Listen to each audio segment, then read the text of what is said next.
Welcome back to the Spectre Creative Channel with me, your host, Scott ToyGuru Neitlich. And today we're talking about You Just Don't Understand.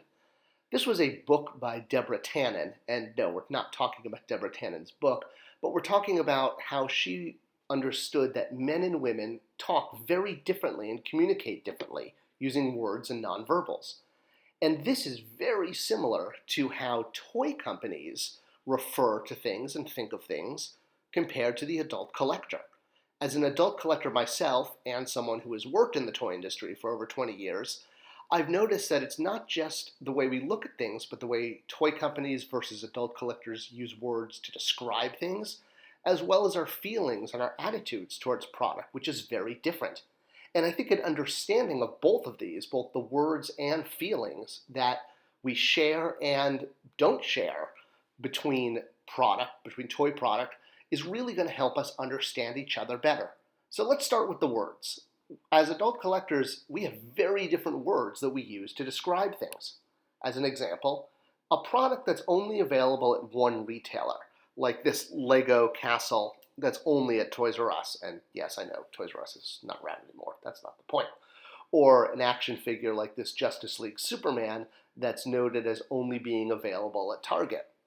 Well, for us, this is called a exclusive. I mean, it even says exclusive right there on the box. And it may bring up an emotion of fear or anxiety, knowing we have to scramble around and drive to one single retailer in order to acquire a figure that's an exclusive to a single retailer. Well, that's not the way toy companies look at it. First off, these are referred to as retailer programs or retailer customized programs. And they're used to get retailers to buy into a full line of product by offering them an exclusive SKU, a customized SKU, which is what they call them. Another example of the same object that we describe differently is when you have an action figure that is articulated, we will note this figure. Well, this is actually a common one because the industry and collectors refer to this as articulation. But if you have a figure that does not have articulation at all, such as this upcoming Spider-Ham figure that comes with Spider-Gwen in Marvel Legends, at least I'm assuming he doesn't have articulation. Maybe his head moves. Let's pretend his head doesn't move. Or for case in point, to get a better example, let's look at a figure that definitely has no articulation, such as in the 80s, all of the Smurfs, right? They were just little figurines with absolutely no articulation. Okay, better example. So a figure like this, collectors tend to call this a non-articulated figure. In the toy industry, anything like this without articulation is referred to as a slug.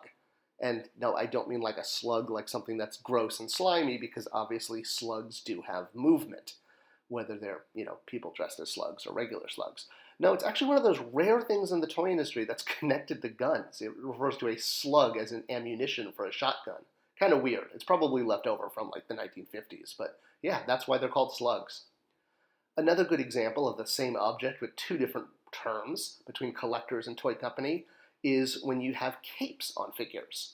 So if you have a cloth cape like this, like on Batman, or this version on a Jawa figure that's wrapped in what collectors tend to call capes, in the toy industry, or for manufacturers' standpoint and for retailers' standpoints, this type of figure is referred to as having soft goods.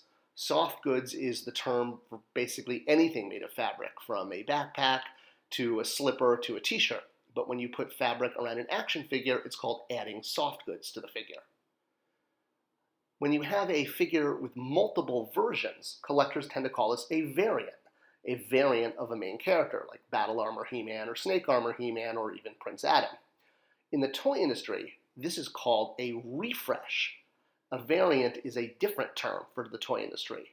So a refresh, as an example, if you were going to look at this Batman wave, the way this would be referred to as the top left Batman would be called Batman.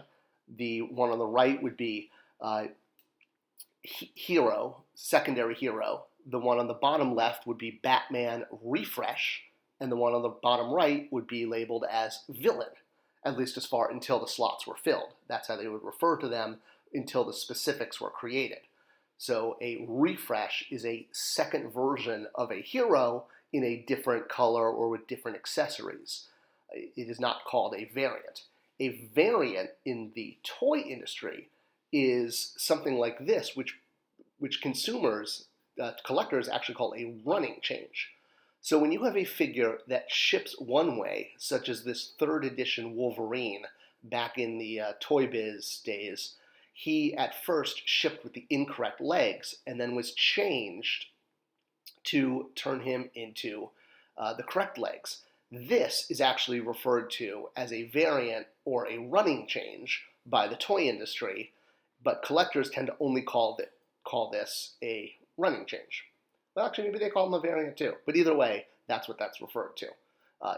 So variants are not different versions of characters. They're actually variants are things that are different, that are physically changed in production. All right, the other thing to get to is really the emotional connection. The difference between the way toy companies and adult collectors can view the exact same thing and have a different emotional connection to it. I know that may seem a little odd, but let's get into it.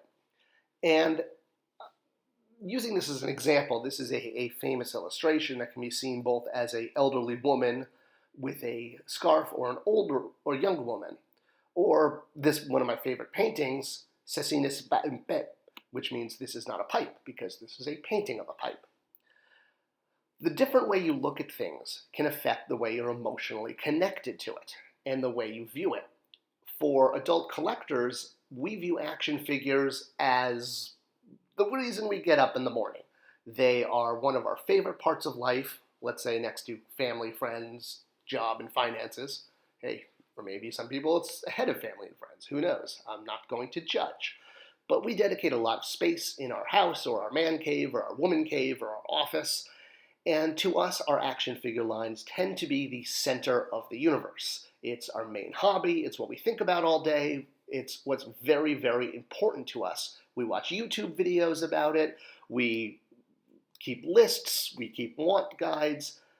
To a manufacturing company, these are consumer products. These are things that are produced and then sold to the public for money. While we look at them as something that is so invested in our lives and we have so much love and emotion for them, to a toy company, this is a deluxe SKU. To us, this is a variant release of The Mandalorian with more accessories and the child. So to really understand this, we kind of have to break the emotional connection and, for a moment, look at toy product from the manufacturer's point of view. So let's play a game. I'm going to show you some images, and let's see which ones you have a higher emotional connection to. All right, ready? Let's jump through a few images. Cue the music.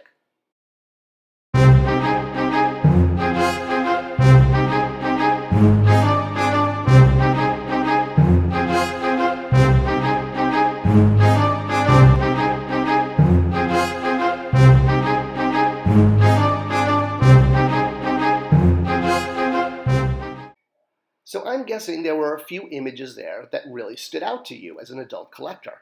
But for a toy manufacturer, every single one of those is exactly the same. They're all equal. So when you see something that you feel is, oh, that's just a toy company trying to produce more and more product, and they're just, it's a money grab. They're just making a money grab. Well, the thing is, it's not a money grab. This is the goal. This is what a toy company is trying to do. They are trying to sell product, and they're trying to sell it by manufacturing it as cheaply or inexpensively as possible.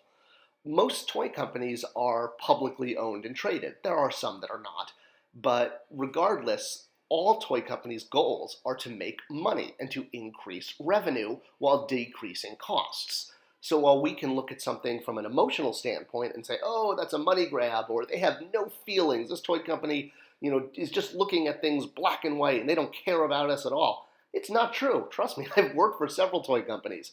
Toy companies love their consumers, and the employees do love working in an industry that is producing things that makes children happy. and makes adult collectors happy. I mean, it's not like they're, just canning peaches or, making bug spray or something, not to impugn anyone who cans peaches or designs bug spray, but they're actually working on a product that does bring people legitimate joy. And everyone I've worked for at every toy company does love this. It's not that they're cold or emotionless, but they have to look at this as consumer product first, looking at it from a cost standpoint and a sales standpoint and a stock standpoint, really. And, are they making money for their stockholders? So while we're very emotionally connected, a toy company, any consumer product company, has to be product-centric first. And that's the big difference between a toy company and an adult collector and how we look at and talk about product. I hope you enjoyed this video. I hope it was insightful. If you do, a subscription and a like is appreciated because that tells YouTube to share it with more people. Love to hear your thoughts. Leave them in the comments below, and I'll see you on the next video.